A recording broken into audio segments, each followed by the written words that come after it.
কোরআনে কারিমের অক্ষরগুলো যেমনি অবতীর্ণ, কোরআনে কারিমের তেলাওয়াতও কি আল্লাহর পক্ষ থেকে অবতীর্ণ, এটাও জানেন না। আমরা মুসলমানদের মধ্যে 5 দল লোক পাই কোরআনের ক্ষেত্রে। প্রথম দল হচ্ছে তারা কোরআনের তেলাওয়াতকেই অগ্রাধিকার দেন, তেলাওয়াতের ডিজাইন নিয়ে আছে। কি নিয়ে আছে? তেলাওয়াতের ডিজাইন নিয়ে কত সুন্দর তেলাওয়াত করা যায়, তেলাওয়াতটাকে কত সুললিত করা যায়, শুধু তেলাওয়াতের তাবারুক বরকত কিভাবে হাসিল করা যায়। আমাদের সমাজের মধ্যে, মুসলিম সমাজের মধ্যে, গোটা মুসলিম সমাজের মধ্যে এটা চলছে। এমনকি কোরআনের তেলাওয়াতকে বিভিন্ন গানের যেই সুর আছে, অন্তরা আছে না, সেগুলোর সাথে অনেকে কি করেন, মিল করে তারপরে তিনি কোরআনের তিলাওয়াত করেন। নাউজুবিল্লাহি মিন যালিক।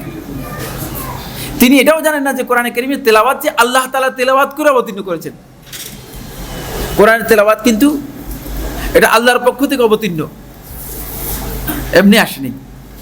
কোরআনে কারীমের অক্ষরগুলো যেমনি অবতীর্ণ, কোরআনে কারীমের তেলাওয়াতও কি আল্লাহর পক্ষ থেকে অবতীর্ণ, এটাও জানেন না। কোরআনের তেলাওয়াতের সাথে সুর দিচ্ছেন, তেলাওয়াতটাকেই গুরুত্ব দিচ্ছেন। ফলে একদল লোক তেলাওয়াত ছাড়া আর কিছুই জানে না। যারা কোরআন নিয়ে শুধুমাত্র তেলাওয়াত নিয়ে আছে, খতম করছেন, তেলাওয়াত করছেন, খতম করে টাকা নিচ্ছেন, ছবি না খতম করতেছেন, বিভিন্ন ডিজাইনে তেলাওয়াত আবিষ্কার করেছেন।